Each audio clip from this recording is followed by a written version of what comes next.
Chosen one. Are you exhausted from praying the same desperate prayer for 30, 40, maybe 50 years? Have you whispered God's name into the darkness so many times that you wonder if He's changed His phone number?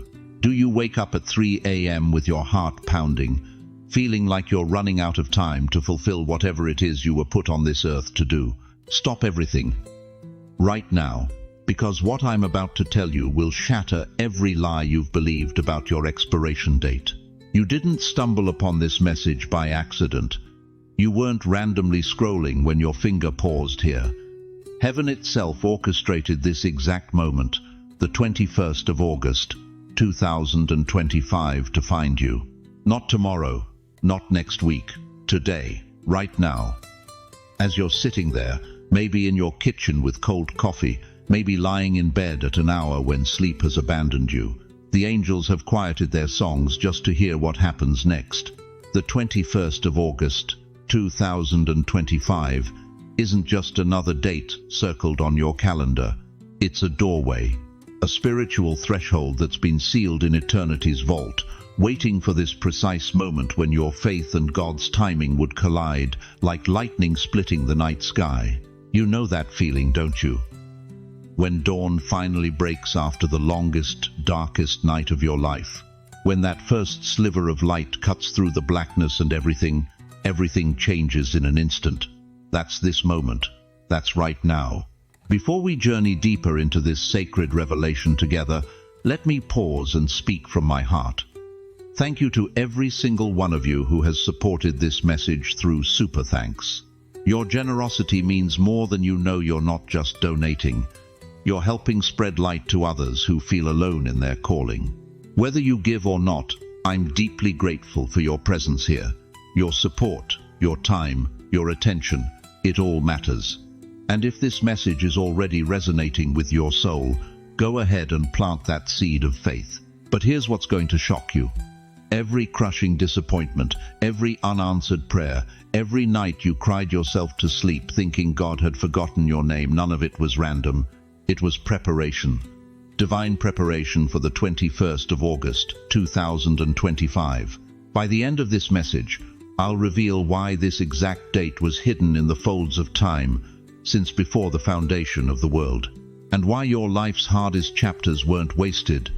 They were your resume for what's coming next.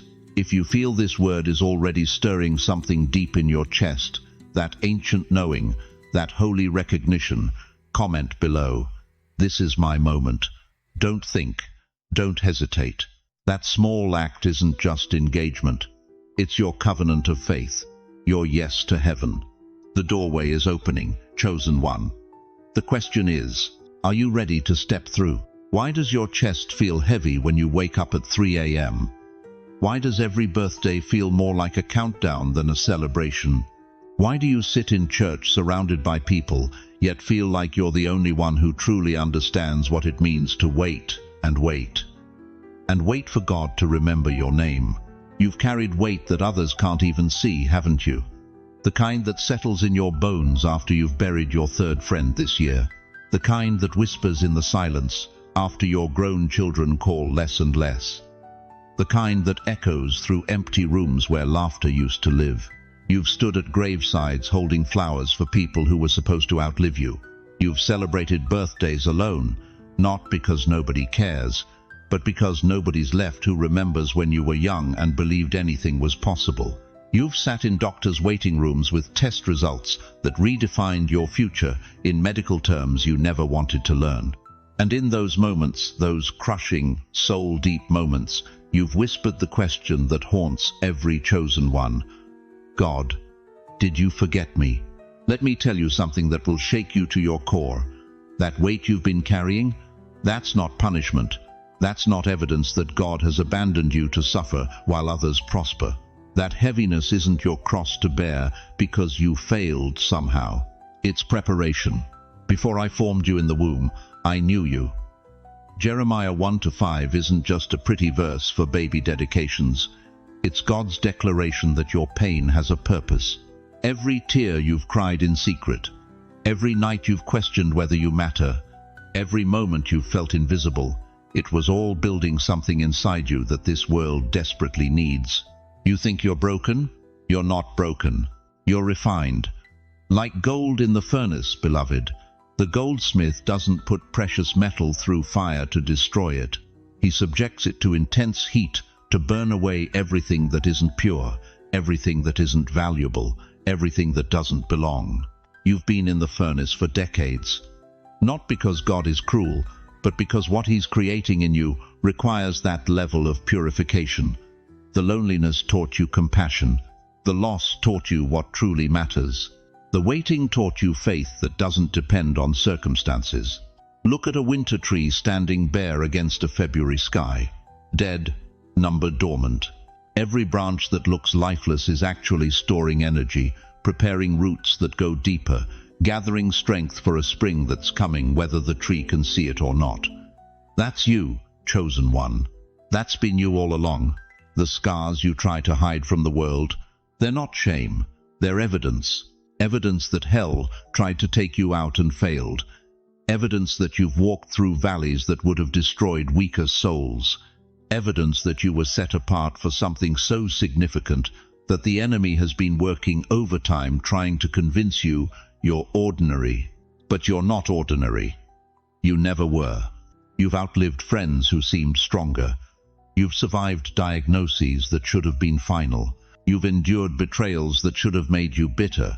Yet somehow you still pray for those who hurt you. You've weathered financial storms that should have left you homeless. Yet you're still here, still believing, still hoping. That's not luck. That's not coincidence. That's divine preservation. The enemy has thrown everything at you: health crises, family dysfunction, financial pressure, social isolation, because he knows something about your destiny that you've forgotten. He knows that if you ever fully realize who you are, if you ever step into your complete calling, his kingdom trembles. Why do you think the attacks have been so relentless? Why do you think the pain has been so personal? Because you carry something that terrifies the darkness. Not your perfection, your perseverance. Not your strength, your scars transformed into wisdom. You've been asking God, why me? But God has been asking, who else? Who else could carry this weight and still worship? Who else could walk through this fire and still believe? Who else could endure this level of preparation and emerge not bitter, but better? The prophet Isaiah understood this when he declared in chapter 61, verse 3, that God gives us beauty for ashes, the oil of joy for mourning, the garment of praise for the spirit of heaviness. Notice he doesn't say God erases the ashes, he transforms them into beauty. He doesn't remove the mourning, he converts it into joy. He doesn't delete the heaviness, he covers it with praise. Your pain isn't being wasted, it's being repurposed. Every sleepless night you've endured is qualifying you to comfort someone else who can't sleep. Every loss you've grieved is preparing you to walk others through their darkest valleys. Every time you've felt forgotten is teaching you to see the forgotten ones that God will place in your path. Right now, at this very moment, there's someone younger than you contemplating giving up. Someone middle-aged who thinks their dreams are dead. Someone your age who believes God's finished with them. And they need to see you. Not perfect you, but scarred you, weary you, still standing you. They need proof that it's possible to walk through hell and come out singing. They need evidence that God's faithfulness doesn't depend on circumstances. They need a witness who can say, I've been where you are, and I'm here to tell you you're going to make it. But here's the urgency burning in my spirit right now. The 21st of August, 2025, isn't just another day you'll survive. It's the day you stop just surviving and start thriving. It's the day the weight you've carried becomes the authority you carry. It's the day your pain transforms from private suffering into public ministry. The question that will determine everything is this: will you finally let God use what nearly destroyed you to save someone else? Type still standing if you've walked through storms that should have broken you but somehow left you stronger. Let heaven see that the furnace didn't consume you, it refined you. Because what I'm about to reveal next will show you exactly why every tear you've shed, every loss you've endured, every night you've wondered if God sees you, it was all leading to the 21st of August, 2025, when your greatest pain becomes your most powerful weapon. Dear one, let me ask you something that's going to cut straight to the marrow of your soul. How many years have you felt like you were living behind frosted glass? How many decades have you watched the world celebrate others while you stood in the shadows, wondering if God had somehow lost your file in heaven's vast bureaucracy? You've sat in church pews for 60, 70, maybe 80 years, watching younger voices get the microphone while your wisdom gathered dust like old hymnals. You've raised children who now treat your counsel like outdated furniture. You've buried dreams so deep that even you've forgotten where you planted them. But what if I told you that every single year you felt invisible wasn't abandonment? What if every moment you thought God had forgotten your name was actually Him protecting something so precious, so powerful, that it could only be revealed at the appointed time? Listen to me carefully. Your hiddenness was not punishment, it was preparation. Think about Moses, 80 years old when God called him from a burning bush in the middle of nowhere. 80. By today's standards, he'd be collecting Medicare and getting senior discounts at Denny's. For 40 years, he thought he was somebody in Pharaoh's palace. For another 40 years, he was convinced he was nobody in the wilderness, tending sheep that couldn't even pronounce his name correctly. But God wasn't wasting those years. God was waiting for Moses to become so desperate that he'd stop trusting in his own strength and start depending entirely on divine power. Because when Moses finally stood before Pharaoh, he wasn't speaking with the arrogance of youth. He was speaking with the authority of someone who had learned that God plus nobody still equals victory. Or consider Sarah, 90 years old when she conceived Isaac. 90. Her body had been writing obituaries for her reproductive system for decades. She'd buried hope so many times that when God promised her a son, she laughed. Not the laugh of joy, but the bitter laugh of someone who's heard too many promises that never came to pass. But here's what shakes me to my core about Sarah's story. Her laughter wasn't disbelief, it was recognition. Deep down, something in her spirit remembered what her mind had forgotten, that she was still connected to the God of impossibilities. Genesis 21:6 records her words. God has brought me laughter, and everyone who hears about this will laugh with me. That wasn't just happiness. That was vindication for every year she felt barren, forgotten, past her expiration date. And then there's Anna, 84 years old, spending her days in the temple, probably dismissed by most as just another elderly woman who talked to God a little too much. Luke 2:37 tells us she never left the temple but worshipped night and day, fasting and praying, night and day, for decades. While others went home to their families, Anna stayed. While others built careers and accumulated possessions, Anna accumulated presence with God. But when that baby Jesus was brought to the temple, who was the first person to recognize the Messiah? Not the young priests, not the educated Pharisees. Anna, the invisible woman, the forgotten saint. Her eyes may have been dimmed by age, but her spiritual vision was 20/20ths. Do you see the pattern? Do you understand what God is trying to tell you through these ancient testimonies? You thought you were late. Heaven says you're right on time. You thought you missed your moment. God says your moment was delayed until the world was desperate enough to need what you carry. Every gray hair on your head is a crown of wisdom that can't be purchased in any university. Every wrinkle on your face is a map of battles won in secret places. Every ache in your bones is proof that you've carried weights that would have crushed weaker vessels. But here's what's going to shock you. Here's what the enemy has been desperately trying to hide from you. The 21st of August, 2025, isn't just another date. It's the convergence point where your hidden years collide with God's perfect timing.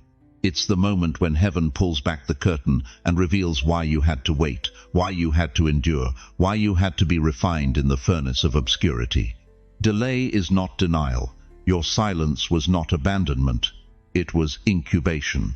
Just like a seed buried in winter soil doesn't die, it waits, it gathers strength.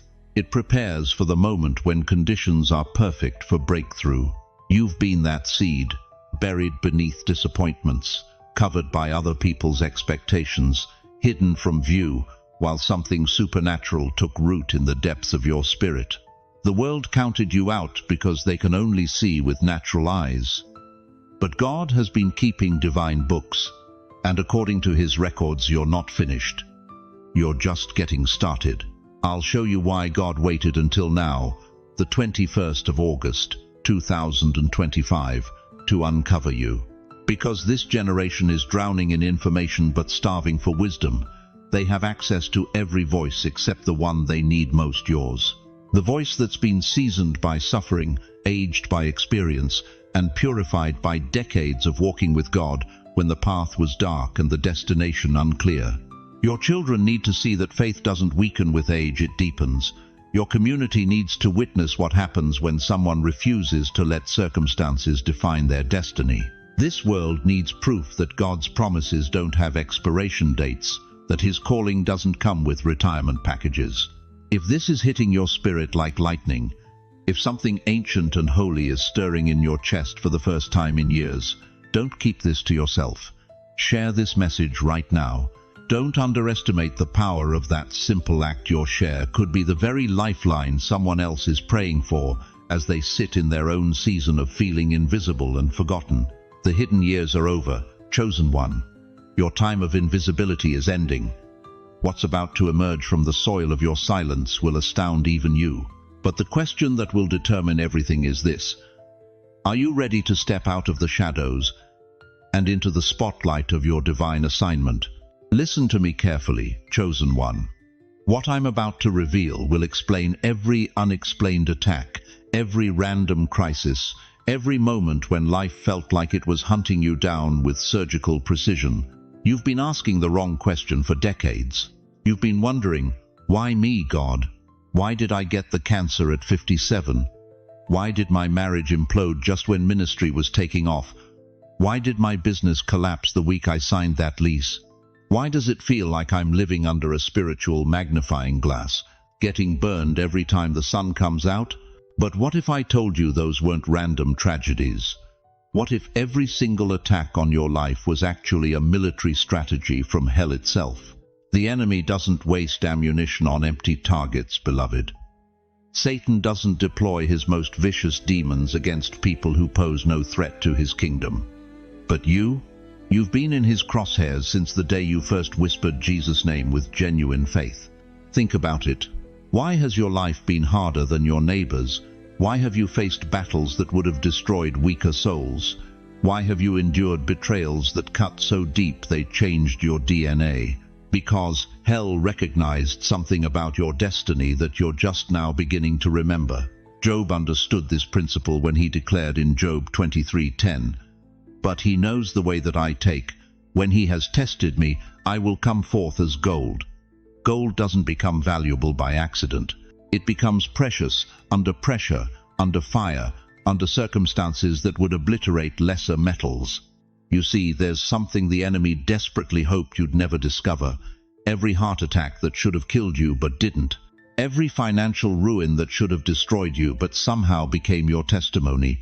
Every betrayal that should have made you bitter but instead made you better.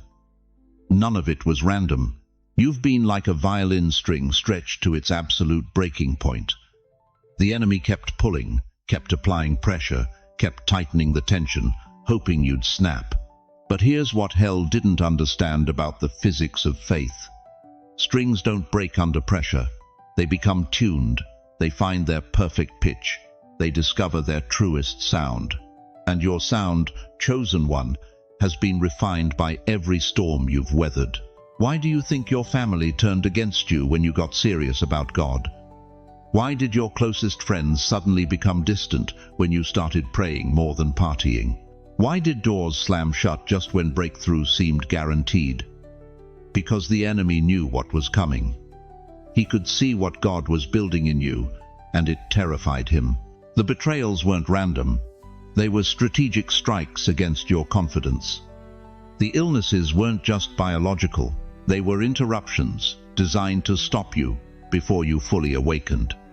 The financial collapses weren't just economic downturns, they were spiritual warfare against your ability to fund the revival that's locked inside your prayers. Malachi 3:3 tells us exactly what's been happening. He will sit as a refiner and purifier of silver. He will purify the Levites and refine them like gold and silver. You weren't being punished, dear one. You were being purified. Every flame that tried to consume you was actually burning away everything that wasn't supposed to be part of your future. But here's where it gets dangerous for the kingdom of darkness. Romans 8:28 declares with thunderous authority, "And we know that in all things God works for the good of those who love him, who have been called according to his purpose."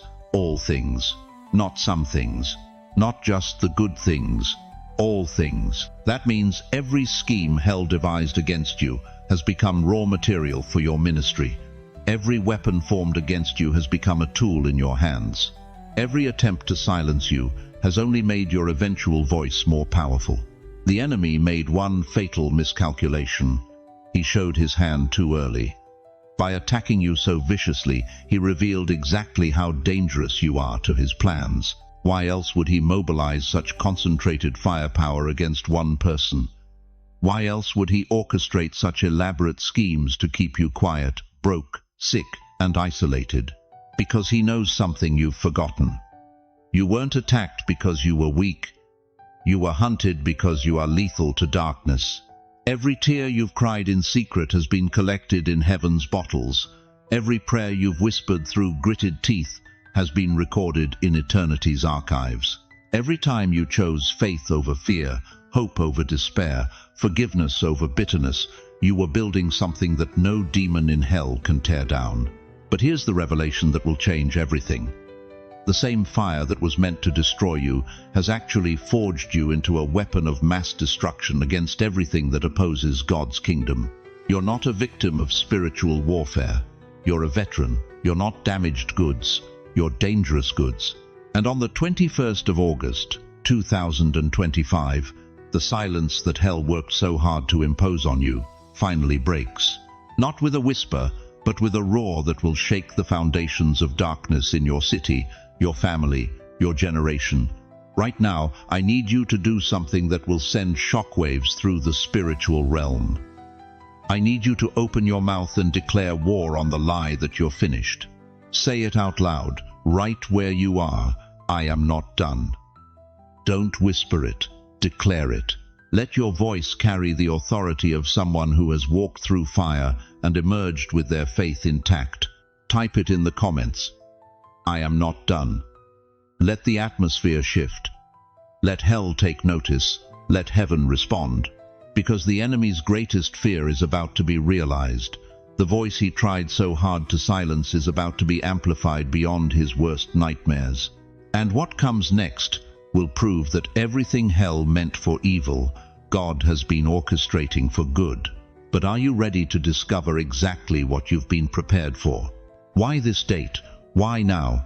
Why has your entire life been building toward the 21st of August, 2025, like every breath you've taken has been counting down to this moment? Dear chosen one, I need you to understand something that will shake you to your core.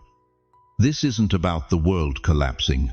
This is about your silence collapsing. This is about the stone that's been sealing your tomb of doubt, finally being rolled away by the finger of the Almighty himself. For decades, you've been like Lazarus wrapped in the grave clothes of, I'm too old, I've missed my chance, God's done with people like me. You've been lying in the darkness of delayed promises, listening to the world above ground moving on without you. But what if I told you that every day you spent in that tomb wasn't death, it was divine timing? Jesus stood outside Lazarus's tomb for 4 days. 4 days. Can you imagine the questions swirling through that family's minds? Where was he? Why didn't he come sooner? If he truly loved Lazarus, why did he let him die? But John 11:4 records Jesus saying something that will revolutionize how you see your waiting. This sickness is not unto death, but for the glory of God, that the Son of God might be glorified thereby. Your delay wasn't denial. Your silence wasn't abandonment. It was strategic positioning. Listen to me carefully. The 21st of August, 2025, is your Lazarus moment. It's the day when the voice of the Lord thunders into your spiritual atmosphere and commands with resurrection authority, "Come forth." Not tomorrow. Not when you feel ready. Not when your circumstances align. Now. But why this specific date? Because your waiting was synchronized with the world's breaking point. Heaven delayed your unveiling until the world was desperate enough to need exactly what you carry. Look around you. America is hemorrhaging hope. Our cities are drowning in despair. Mental health crises are skyrocketing. Suicide rates among young people have reached epidemic proportions. Families are fracturing. Faith is failing. This nation that once stood as a beacon of hope to the world is now stumbling in spiritual darkness, searching for voices that carry authentic authority. And where are those voices? They're sitting in living rooms across America, believing they're too old to matter. They're in nursing homes, convinced their wisdom is outdated. They're in small towns and big cities, carrying decades of tested faith but whispering instead of roaring. You think you've been forgotten, you've been hidden. You think you've been passed over, you've been prepared. Every rejection you faced was redirection toward this moment. Every door that slammed shut was God protecting you from premature exposure. Every season of silence was Him building something in you that this generation has never seen. Moses was 80 when God called him from the burning bush. 80. By today's standards, he'd be collecting Social Security and Medicare. But God said in Exodus 3:10, "Come now, therefore, and I will send thee unto Pharaoh, that thou mayest bring forth my people." Notice God didn't say, "You're too old." He said, "Come now." Anna the prophetess was 84 when she recognized the Messiah in the temple. Luke 2:36-38 tells us she had been serving God with fastings and prayers night and day. For how long? The Bible says she had been widowed for 84 years. She spent 8 decades waiting for one moment of recognition. And when it came, she didn't whisper her testimony, she spoke of Him to all who looked for redemption in Jerusalem. That's you, chosen one. You've been in your 84-year season of preparation. You've fasted from recognition. You've prayed through rejection. You've served in silence while others took the stage. But the 21st of August, 2025, is your temple moment, your recognition moment, your redemption speaking moment. But here's what's going to challenge everything you think you know about God's timing. Isaiah 55:11 declares, "So shall my word be that goeth forth out of my mouth. It shall not return unto me void, but it shall accomplish that which I please, and it shall prosper in the thing whereto I sent it." Every word God spoke over your life when you were young and on fire, those words didn't expire when you hit 65. They didn't become null and void when your hair turned grey. They've been fermenting like wine in the cellar of time, gaining potency, developing depth, preparing for the moment when the world would be thirsty enough to receive what only aged wisdom can pour. The stone is rolling away right now. Can you hear it? That grinding sound of impossibility being moved by possibility, that rumbling of heaven's machinery positioning itself for your emergence. Ezekiel 37:5 prophesied over dry bones. "Thus saith the Lord God unto these bones, Behold, I will cause breath to enter into you, and ye shall live." You felt like dry bones, haven't you? Scattered, disconnected, lifeless. But the breath of the Almighty is hovering over your situation right now, ready to animate what the world called dead. This is your resurrection morning. This is your coming forth moment. This is when the voice that's been silent for seasons becomes the sound that awakens a generation. But I need you to do something right now that's going to activate everything I've just declared over your life. I need you to stop being a spectator of your own resurrection and become a participant. Stand up where you are, if you can. Even in your living room. Even if your knees are stiff and your back aches. Stand up. If you're in a wheelchair, lift yourself as much as you're able. If you're in bed, sit up. Let your posture match your positioning. Now lift your hands toward heaven. Not because it's a religious ritual, but because you're reaching for what's been reaching for you. And whisper these words with everything in you. I accept the mission. Say it again, louder this time. I accept the mission. Now write it below in the comments. I accept the mission. Let heaven see your yes. Let the cloud of witnesses know you're ready. Let the enemy know his season of silencing you is over. Because what's about to happen next will require everything you've learned in the tomb, every tear you've cried in the darkness, every moment you felt forgotten but chose to remain faithful anyway. The stone is rolled away. The mission is activated. The question that will determine your legacy is this. Will you come forth? Or will you stay wrapped in the grave clothes of yesterday's limitations? Listen to me carefully, chosen one. For decades, maybe your entire adult life, you've been walking around wearing name tags that were never yours to carry. Labels slapped on you by a world that measures worth by productivity and relevance by age. Too old, irrelevant, forgotten, past your prime. But what if I told you that every single one of those labels is a lie straight from the pit of hell? You see, the enemy's greatest weapon against God's chosen isn't temptation, it's mislabeling. He knows that if he can convince you to wear the wrong name, you'll live the wrong life. If he can get you to believe you're washed up, you'll never discover you're actually being washed clean for your greatest assignment. Look at Scripture, beloved. God has a history of renaming his chosen ones right before their breakthrough.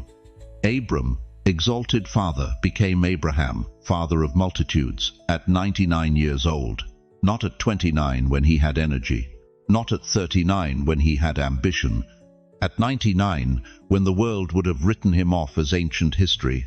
Jacob, the deceiver, the manipulator, the one whose very name meant heel-grabber God, renamed him Israel, one who wrestles with God and prevails. That transformation didn't happen in his youth. It happened after decades of struggle, after his hair had grayed, after life had humbled him. And Saul, the persecutor of Christians, the man whose hands were stained with the blood of believers, God renamed him Paul, small, and through that humility, he became the greatest apostle who ever lived. His greatest ministry didn't begin until his 40s, and his most powerful letters were written from prison cells in his 60s. Do you see the pattern? God doesn't give his greatest assignments to the young and untested. He gives them to the aged and proven. But here's what breaks my heart. Here's what keeps me awake at night praying for souls like yours. You've been believing the world's obituary instead of heaven's biography. You've been reading your worth through cultural glasses instead of eternal eyes. The world looks at your 78-year-old hands and sees arthritis. God looks at those same hands and sees decades of prayer, service, and sacrifice. The world sees your slower pace and calls it decline. Heaven sees deliberate, measured steps of someone who's learned not to rush ahead of divine timing. Your wrinkles are not blemishes, dear one. They are maps of battles won. Each line tells a story of a crisis you survived, a heartbreak you endured, a mountain you climbed when others said it was impossible. Your gray hair is not decline, it is a crown. Proverbs 16:31 declares it boldly. Gray hair is a crown of glory. It is gained in a righteous life. But the enemy has been whispering poison in your ear for so long that you've forgotten your true name. He's convinced you that your best chapters are behind you, when God is saying your greatest chapter is about to be written. Think about the giant sequoia trees of California. Do you know why they live for thousands of years while other trees bloom fast and die young? Because they don't rush their growth. They sink their roots deep. They weather every storm. They grow slowly, deliberately, building strength in their core that can't be shaken. That's you, chosen one. You're not a dandelion that blooms and dies in a season. You're a sequoia, built for the long haul, designed for generational impact. While others were rushing to the spotlight, you were developing roots. While they were chasing fame, you were building character.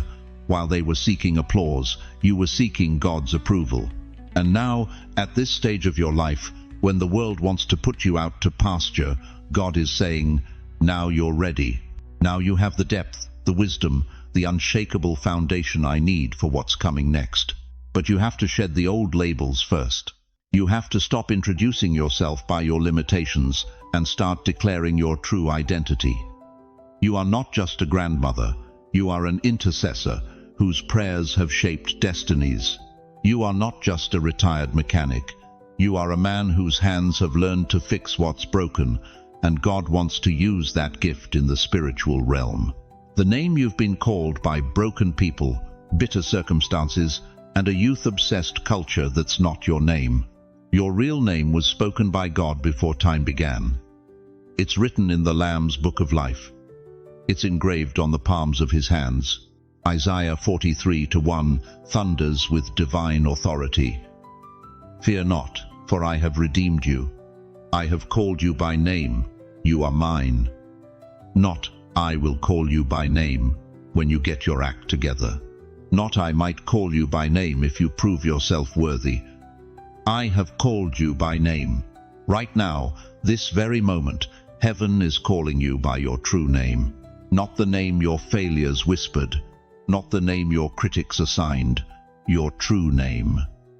The one that makes demons tremble and angels stand at attention.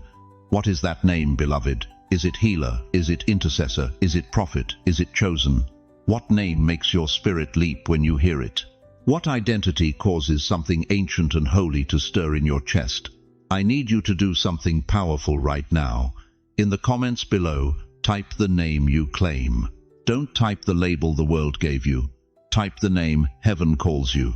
Healer, intercessor, prophet, chosen, warrior, vessel. Whatever name makes your soul recognize itself, speak it now. Because when you declare your true identity, something shifts in the spiritual realm. When you agree with heaven about who you are, hell loses its authority to tell you who you're not. But here's the question that will determine everything about your next chapter. Will you keep wearing the world's labels, or will you finally put on the identity God tailored specifically for you before the foundation of the world? Listen to me, chosen one. You've been sitting in silence for too long. You've been whispering when heaven called you to roar. You've been apologizing for dreams that came straight from the throne room of God. But that ends today. The 21st of August, 2025, isn't just another sunrise, it's your sunrise. For decades you've been told to step aside, to make room for younger voices, to fade quietly into the background like autumn leaves. But what if I told you that every gray hair on your head is a crown of wisdom? What if every wrinkle on your face is sacred geography, a map of where God has walked with you through fire? The world looks at you and sees retirement. God looks at you and sees commissioning. The world sees your sunset. God sees your sunrise. Isaiah 60:1 thunders across eternity. Arise, shine, for your light has come, and the glory of the Lord rises upon you. Not arose past tense, not will arise someday. Arise, right now, today, this moment. You've been carrying something in your chest for years, haven't you? That restless stirring, that ache you couldn't name, that feeling like you're living below your spiritual weight class. You thought it was nostalgia, you thought it was regret, but it wasn't longing for yesterday, it was tomorrow calling your name. That stirring you felt for years, that was today calling you. The 21st of August, 2025, was written in heaven's ink long before your first breath ever touched earthly air. Think about Moses, 80 years old when God called him to face Pharaoh. 80. In today's world, he'd be getting Medicare benefits and early bird dinner specials. But God didn't see an old man. He saw a deliverer who had finally accumulated enough wisdom to handle the weight of a nation's freedom. Think about Anna the prophetess, 84 years old, spending every day in the temple while others called her irrelevant. But when baby Jesus entered that sacred space, she was the first to recognize the Messiah. Her age wasn't her limitation, it was her qualification. You think you're too old? Sarah laughed at God's promise at 90, but that laughter became the soundtrack of Isaac's birth. You think you've missed your moment? Caleb was 85 when he said, "Give me this mountain." Not a rocking chair, not a retirement home. The mountain. But here's what breaks my heart. Here's what keeps me awake, interceding for souls like yours. You've been living like your voice doesn't matter anymore. You've been convinced that wisdom is outdated, that experience is irrelevant, that your story is just ancient history. That's not just wrong, that's demonic deception, designed to keep you silent when the world desperately needs what you carry. Your grandchildren are drowning in a culture that worships youth but starves for wisdom. Your community is fracturing because the voices of tested faith have been silenced. This generation is lost because they can't find the lighthouse keepers, the ones who've weathered enough storms to guide others safely to shore. You are not a relic of the past. You are a prophet for the present. You are not fading away. You are finally coming into focus. Every tear you've cried in secret has been collected in heaven's bottles. Every prayer you've whispered in the dark has been recorded in eternity's archives. Every night you've lain awake wondering if God remembers your name. He's been preparing you for this commissioning. The enemy has been whispering lies. You're too old. You're irrelevant. Nobody listens to people like you anymore. But those aren't just lies, they're desperate attempts to keep you from discovering what hell fears most about you. You carry the authority of experience, the weight of tested faith, the power of proven endurance. When you speak, it's not theory, it's testimony. When you declare God's faithfulness, it comes with decades of evidence. And right now, in this sacred moment, God is saying to you what he said to Lazarus after 4 days in the tomb. Come forth. Come out of the grave of silence. Come out of the burial clothes of I'm too old. Come out of the tomb of thinking your best days are behind you. This is not your funeral, this is your resurrection. This is your re-entry into purpose. Your voice will shatter the silence that's been suffocating your calling. Your pain becomes purpose. Your scars become sermons. Your story becomes revival. You are stepping into the most dangerous season of your life. Dangerous to despair, dangerous to doubt, dangerous to every lie that says God's finished with you. When the tested ones finally speak, kingdoms shift. When the faithful finally rise, darkness retreats. The 21st of August, 2025, is your come forth moment. The stone is rolling away from every excuse you've made. The grave clothes are falling off every limitation you've accepted. You are not the same person who started listening to this message. If you feel that fire igniting in your chest right now, if something ancient and holy is awakening in your spirit, don't let this moment pass in silence. Comment below, I accept the mission, not as a wish, not as a hope, as a declaration of war against every voice that said you were finished. And listen, someone you know has been praying for a sign. Someone in your family, your neighborhood, your church has been crying out for proof that God still moves. You may be that sign. Share this message. Be the miracle someone else is waiting for. This fire doesn't end here. Every week this movement grows stronger. Subscribe and stay connected to what heaven is releasing through vessels like you. You're not just watching, you're part of a holy revolution. Father, I lift up every precious soul hearing these words. Touch their bodies with healing. Touch their tongues with courage. Touch their spirits with holy fire. Let them feel your presence right now, surrounding them like a warm embrace. Give them strength for tomorrow and purpose for today. Let them know they are loved, chosen, and commissioned for such a time as this. In Jesus' mighty name, Amen. Beloved, your mission still stands, and so do you. Walk forth into the 21st of August, 2025, the day heaven said now. The silence is over, your voice has returned, and the world will never be the same. There is a scroll in heaven, beloved, ancient, sacred, written before the first star learned to shine. And your name. Your name is inscribed across every line in handwriting that burns with divine fire. Right now, as I speak these words, that scroll is being unrolled, not by human hands, but by the fingers of the Almighty Himself. And what's written there will shatter every lie you've believed about your broken story. You see, chosen one, you've been reading your life like a tragedy, chapter after chapter of loss, betrayal, sickness, abandonment. You've looked at your hospital bracelets like evidence of God's absence. You've counted your tears like proof that heaven forgot your address. But what if I told you that every single drop of pain was actually ink? Divine ink, writing a prophecy the world has been waiting to read. Think about this. When you buried your spouse after 43 years of marriage, when you sat in that funeral home chair feeling like half your soul was being lowered into the ground, heaven was writing. When that doctor looked you in the eye and said those 3 words that changed everything, when your children stopped calling, when your bank account showed zeros instead of dreams, heaven was still writing, but you couldn't see the scroll. You could only feel the pen. Isaiah 46:10 declares with thunderous authority, I make known the end from the beginning, from ancient times, what is still to come. Do you understand what that means? Your current chapter was written in eternity past. Your breakthrough wasn't an afterthought. It was the climax God planned before you took your first breath. Every tear you've cried has been collected in golden bowls before the throne.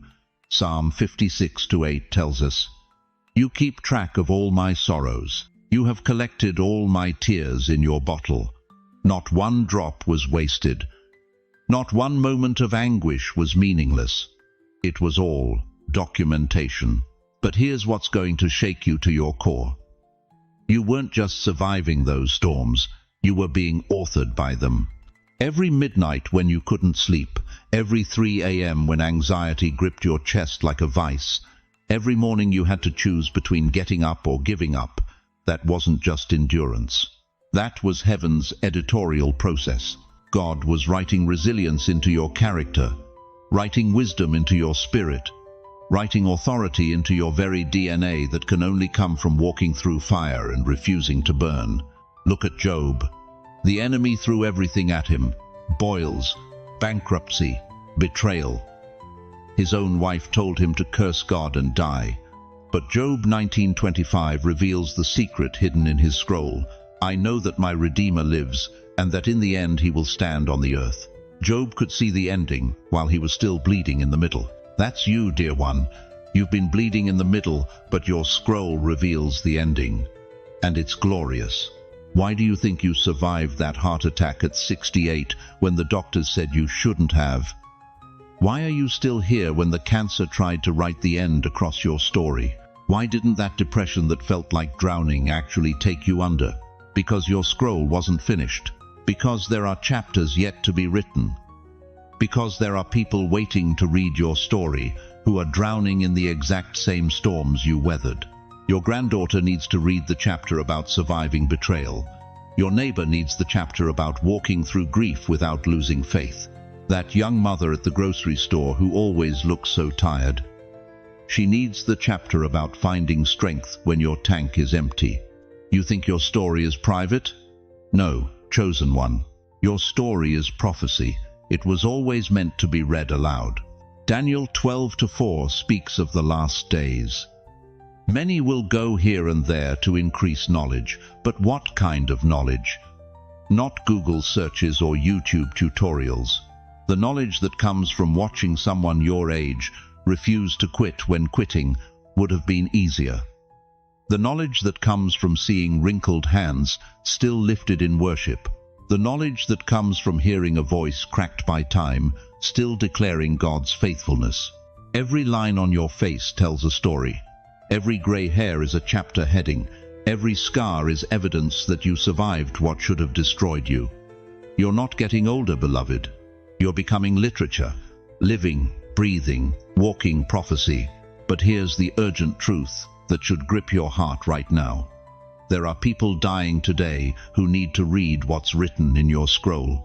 literally dying, from despair, from hopelessness, from the lie that their pain has no purpose. And you've been sitting on the greatest bestseller never written, your testimony, your proof that God still performs miracles on Medicare, your evidence that Social Security can't limit supernatural supply. The scroll is opening, chosen one, right now, this very moment. And what's written there about the 21st of August, 2025, will leave you breathless.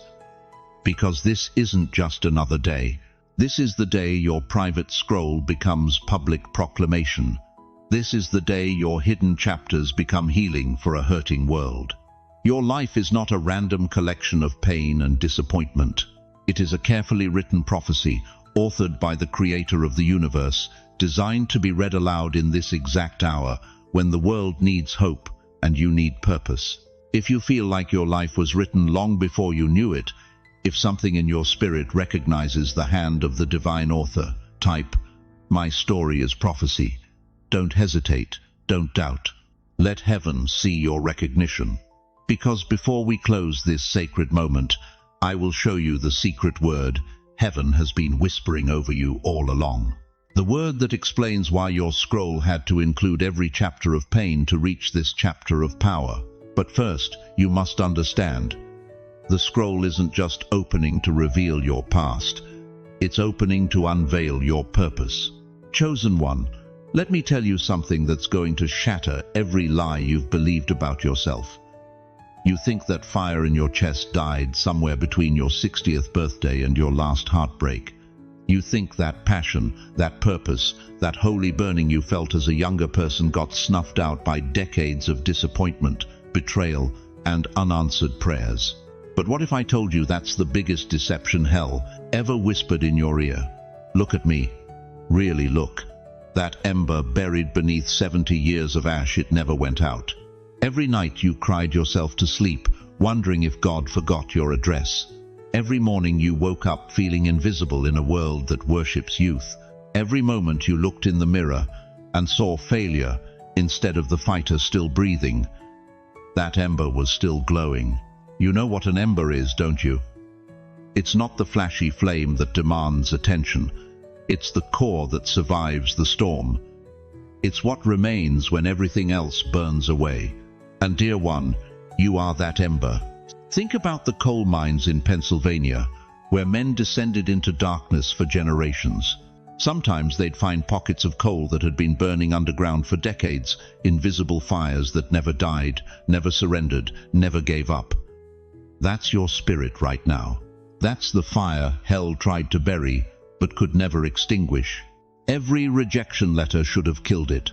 Every funeral you attended should have drowned it. Every financial crisis, every health scare, every betrayal from people you trusted, they should have put out that fire forever. But here's what the enemy didn't count on. God doesn't make fires that can be extinguished by human circumstances. Isaiah 61:3 declares with prophetic authority, "To give unto them beauty for ashes, the oil of joy for mourning, the garment of praise for the spirit of heaviness." Do you hear that? Beauty for ashes. Not instead of ashes. The ashes become the foundation for beauty. Your pain wasn't punishment, it was preparation for this moment when heaven reveals what was being forged beneath the surface. You've been walking around believing you're burned out, finished, past your prime. But every grey hair on your head is evidence that the fire burned so hot it turned your hair to silver. Every wrinkle on your face is a map of flames that refused to die. Every scar on your heart is proof that you survived what should have consumed you. The devil thought he buried you when your spouse died, but he only covered you. He thought he extinguished you when the doctor gave you that diagnosis, but he only dimmed you. He thought he finished you when your children stopped calling, when your dreams seemed to crumble, when the world told you to step aside and make room for the next generation. But hell made one fatal mistake. It confused burial with planting. It mistook covering with cultivation. What looked like your funeral was actually your fertilization. Every tear you've cried in secret has been watering something underground. Every prayer you've whispered in the dark has been feeding flames you couldn't see. Every night you chose to get up and try again, instead of giving up forever, you were proving that divine fire burns different than earthly fire. Earthly fire needs oxygen. Divine fire creates its own atmosphere. Earthly fire can be doused with water. Divine fire burns underwater. Earthly fire dies when it runs out of fuel. Divine fire feeds on what tries to destroy it. You want to know why you're still here? Why you survived the heart attack that should have taken you? Why you made it through the depression that nearly swallowed you whole? Why you're still breathing when others who seemed stronger have already gone home? Because you carry something that eternity refuses to let die. You carry the kind of fire that Moses saw in that burning bush, consuming but never consumed. You carry the flame that fell on the day of Pentecost, spreading but never diminishing. You carry the light that Jesus said the darkness could never overcome. And right now, this very moment, as these words penetrate the deepest chambers of your heart, can you feel it? That stirring, that warmth spreading through your chest. That's not nostalgia, that's resurrection. That's the ember recognizing its moment to roar back into flame. The ashes are blowing away, chosen one. The wind of God's Spirit is moving across the landscape of your life, and what looked like a cemetery is about to become a volcano. What seemed like endings are about to become explosions of new beginnings. Hell thought it buried you, but it only covered you. Today, the ash is blowing away, and the ember is roaring back into flame. The fire lives in you. The fire lives in you. The fire lives in you. Say it until you feel it. Declare it until you believe it. Shout it until hell backs off and heaven takes notice. Because that flame isn't just personal, it's generational. Your children need to see it. Your grandchildren need to witness it. This broken world needs to know that some fires can't be put out by time, circumstances, or the opinions of others. You think your season is over? Your season is just beginning. You think your voice doesn't matter? Your voice carries the authority of someone who's been through the fire and lived to tell about it. You think your dreams are too late. Abraham was 100 when his promise was born. Moses was 80 when he faced Pharaoh. Sarah was 90 when she laughed at impossibility and then birthed it into reality. Whisper it aloud right now. The fire still burns. Don't think about who might hear you. Don't worry about feeling foolish. That simple declaration is an act of warfare against every lie that tried to convince you that you're finished. And if you dare, if something ancient and eternal is awakening in your bones right now, write it boldly below. The fire still burns. Let heaven see your declaration. Let hell know its deception has been exposed. Because what's about to ignite in your life won't just warm you. It's going to set your entire lineage ablaze with purpose, power, and divine possibility. But the question burning in the air right now is this. Now that you know the fire never died, what are you going to do with the flame that's about to consume everything that's held you back? Dear chosen one, let me tell you something that will shatter everything you thought you knew about your voice. Every single sound wave that has ever left your lips carries a frequency. Not just any frequency, a divinely encoded signature that hell itself recognizes and fears. You see, in quantum physics, scientists have discovered that everything in the universe vibrates at specific frequencies. Your heartbeat, the rotation of planets, even the synapses firing in your brain right now as you hear these words. But here's what they can't measure in their laboratories. Your voice carries the resonance of eternity itself. Think about this. When God spoke the universe into existence, He didn't use tools or blueprints. He used His voice. Let there be light, and photons exploded across the cosmos at 186,000 miles per second. Your voice, the one you've been convinced doesn't matter anymore, carries that same creative DNA. You are speaking with the vocal cords of someone made in His image. But something happened, didn't it? Somewhere along the way your voice was systematically silenced, not by accident, not by coincidence, by strategy. When was the last time you spoke with authority and people actually listened? When did you stop raising your hand in meetings?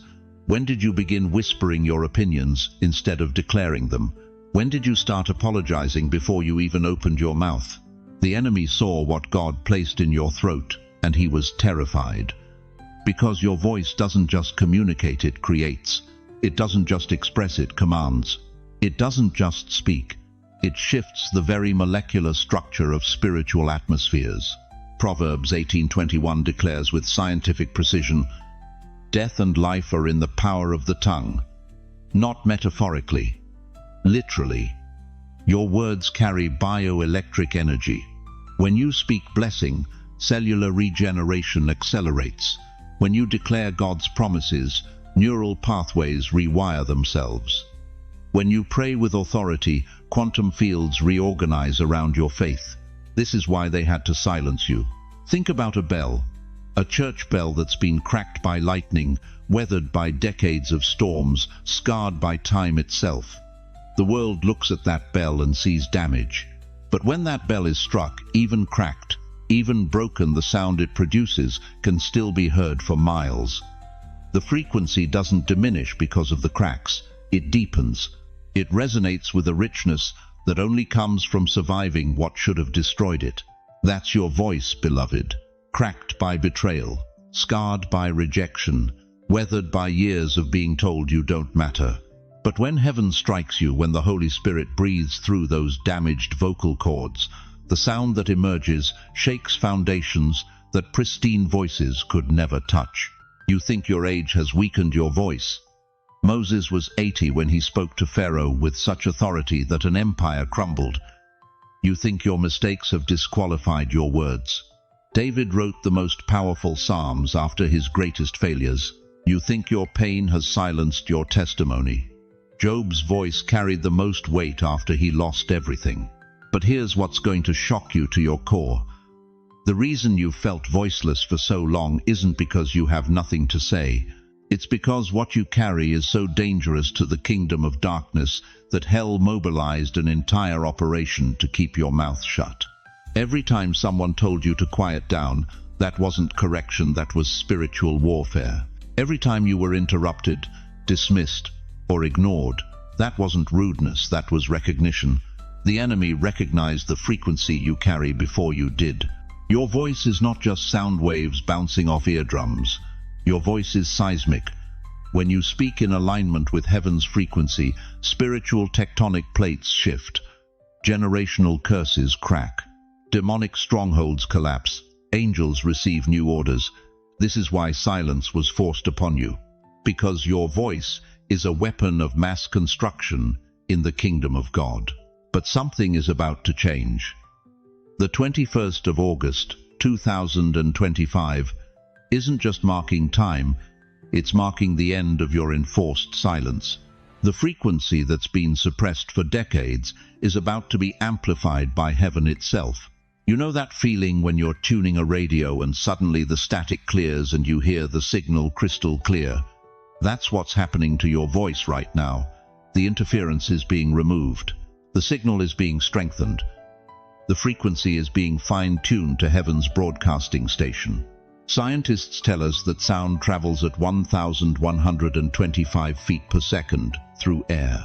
But faith-filled words travel at the speed of light, instantly reaching the throne of God and returning with creative power that rearranges reality itself. When you finally speak again, really speak, with the authority that comes from surviving what should have killed you, mountains won't just move, they'll bow. Storms won't just calm, they'll apologize. Sickness won't just leave, it'll flee in terror. Your grandchildren need to hear your voice declare blessing over their futures. Your community needs to hear your voice speak life into dead situations. This generation needs to hear your voice. Remind them that God still moves in the impossible. The cracked bell is about to ring again. And when it does, the sound will carry further than any perfect bell ever could. Because the cracks aren't your weakness, they're where the light gets in, they're where the sound gets out. They're where heaven's frequency finds its most authentic expression. Right now, as these words penetrate your spirit, can you feel it? that stirring in your throat, that warmth in your chest. That's not emotion, that's activation. Your voice is remembering its divine frequency. Say it out loud right now. I still have something to say. Don't whisper it, declare it. Type it in the comments below. Let heaven hear you breaking the silence that hell worked so hard to enforce. Because when you speak again, and you will speak again, the earth itself will lean in to listen. The question is, are you ready to discover exactly what heaven has been waiting for you to say? Listen to me carefully, chosen one. Every single step you've taken, every tear you've shed, every prayer you've whispered in the darkness wasn't just about you. You think you're walking this journey alone, but you're carrying something far more ancient, far more sacred than your own personal struggles. You are the living, breathing answer to prayers that were offered before you ever drew breath. Picture this. Your grandmother, kneeling beside her bed in 1943, her weathered hands folded tight, whispering through tears, "Lord, let someone in this family know your goodness. Let somebody break these chains." Your grandfather, working 3 jobs during the Depression, stopping in the middle of plowing that field to look up at the sky and say, "God, I may never see prosperity, but let my children's children walk in your blessing." Those weren't just desperate prayers, beloved. Those were prophetic declarations. They were investing their faith into a spiritual bank account that you're about to inherit. Deuteronomy 7-9 declares with thunderous authority, "Know therefore that the Lord your God is God. He is the faithful God, keeping his covenant of love to 1,000 generations. 1,000 generations. Not just your lifetime, not just your children. 1,000 generations of faithfulness flowing through your bloodline like sacred DNA. But here's what's breaking my heart tonight. Here's what's keeping me awake, interceding for souls just like yours. You've been walking around thinking you're the end of the line. You've been carrying the weight of feeling like a disappointment to your ancestors. You've whispered to yourself in those lonely 3 a.m. moments, "I'm the one who couldn't make it. I'm where the blessing stops." That's a lie straight from the pit of hell. You are not the period at the end of their sentence. You are the exclamation point of their faith. Every funeral you attended didn't just bury a body. It placed eternity in your bones. Every time you stood at a graveside and watched them lower someone who loved you into the ground, heaven was downloading their spiritual inheritance directly into your DNA. Their faith didn't die with them. It transferred to you. Genesis 48-16 shows us Jacob blessing his grandsons, "May the God who has been my shepherd all my life to this day, bless these boys." Jacob wasn't just being sentimental. He was transferring a mantle. He was passing down spiritual authority that had been building for generations. You think those Sunday dinners when your grandmother would tell the same stories over and over were just nostalgia? No. She was prophesying over your future. She was speaking your destiny into existence. When she talked about how God provided during the hardest times, she was programming your faith to expect provision. When she told you about healing miracles in the family, she was activating supernatural expectation in your spirit. Every struggle your parents endured, every sacrifice they made, every night they went without so you could have more, it wasn't just survival, it was investment. They were depositing strength into your spiritual account that would compound with interest over decades until this very moment when you'd need it most. But here's the urgent truth that should grip your soul. You are standing at a crossroads that will determine the spiritual trajectory of generations you'll never meet. If you remain silent now, if you keep believing the lie that your time is over, if you keep hiding the fire that's been burning in your bones, the chain breaks. The prayers of 5 generations hit a dead end with you. But if you rise, if you finally step into the authority that's been building in your bloodline for decades, if you speak with the voice of your ancestors' faith, the blessing doesn't just continue, it multiplies, it explodes. It creates a spiritual tsunami that will reach your great-great-grandchildren's children. You think your grandson who's struggling with addiction is beyond hope. You carry the prayers of his great-great-grandmother who interceded for generations she'd never see. You think your daughter who's walked away from faith is lost forever. You hold the spiritual key that was forged in the prayer closets of women who've been dead for 40 years, but whose intercession is still active in the heavenly realm. Exodus 20:6 promises that God shows love to 1,000 generations of those who love me and keep my commandments. Your obedience today doesn't just affect today. It reverberates through time like ripples in an eternal pond. Your decision to finally speak up, to step out, to stop hiding it, changes the spiritual climate for babies who haven't even been conceived yet. You are not the end of your bloodline, chosen one. You are the bridge. You are the generation that connects the faithfulness of the past with the harvest of the future. You are the living proof that their prayers weren't wasted, their sacrifices weren't in vain, their faith wasn't foolish. This is why the enemy has fought you so hard. This is why the attacks on your life have been so vicious. Because he knows that if you ever fully understand who you are, if you ever realize that you carry the accumulated faith of generations, you become unstoppable. You become a spiritual nuclear reactor powered by the prayers of the saints who've gone before. The ancestors are watching, the cloud of witnesses is leaning in, and the 21st of August, 2025, is the appointed time when heaven says, now. This is the generation. This is the moment when everything they invested comes to full harvest. But it requires your yes. It demands your voice. It needs your willingness to finally stop seeing yourself as the weak link and start recognizing yourself as the missing link that connects heaven's promises to earth's desperate need. So right now, before doubt creeps back in, before fear whispers lies about your inadequacy, I need you to do something that will echo through eternity. Type in the comments, "The chain continues through me." Let those words rise up like incense before the throne. Let your ancestors in glory hear your declaration. Let the generations unborn feel the shift in the spiritual atmosphere. Because, beloved, what happens next will determine whether their legacy ends in silence or explodes in supernatural demonstration of God's faithfulness across time itself. The question burning in the heavens right now is this: will you be the generation that breaks the chain, or the one that breaks through to the greatest spiritual awakening your family line has ever witnessed? Beloved chosen one, as we reach the end of this sacred journey together, I need you to carry these truths with you like precious stones in your heart. Remember this: the 21st of August, 2025, isn't just another date on your calendar, it's your divine appointment with destiny. You are not too old, not too late, and certainly not forgotten. You carry the accumulated prayers of generations who invested their faith into your future.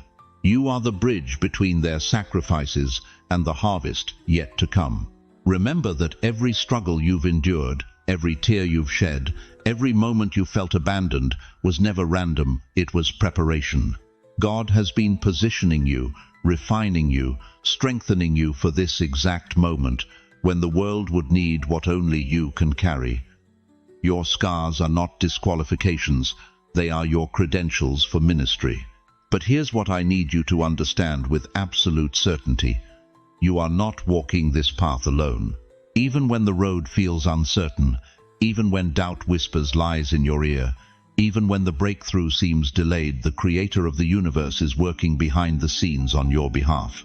He's moving mountains you can't see, opening doors you haven't found yet, and orchestrating blessings you can't even imagine. And right here, in this sacred community we've built together, you have thousands of brothers and sisters who understand your journey. We're not just viewers on a screen, we're a family united by faith, connected by hope, and bound together by the love of Christ.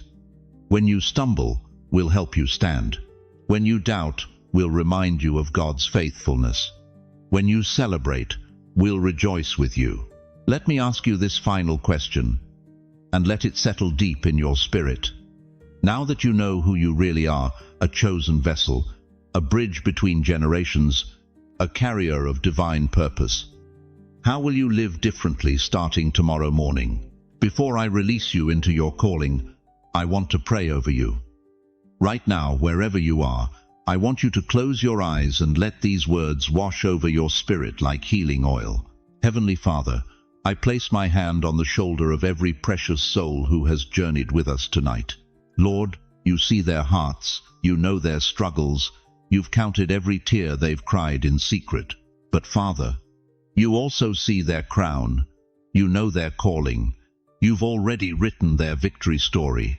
God, I pray that you would silence every voice of doubt that has whispered, "You're not enough." I pray that you would break every chain of fear that has held them captive.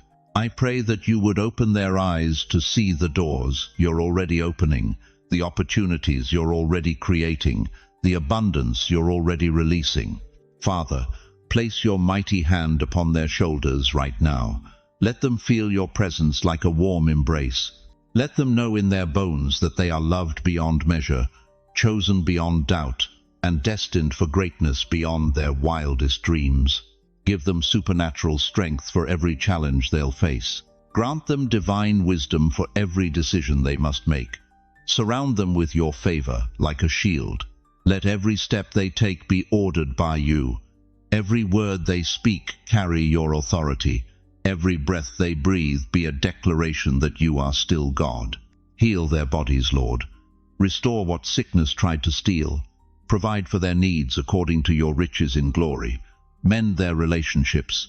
Bring reconciliation where there's been division. Let your peace, the peace that surpasses all understanding, guard their hearts and minds in Christ Jesus. And Father, use their story, every chapter of pain, every verse of victory to set others free.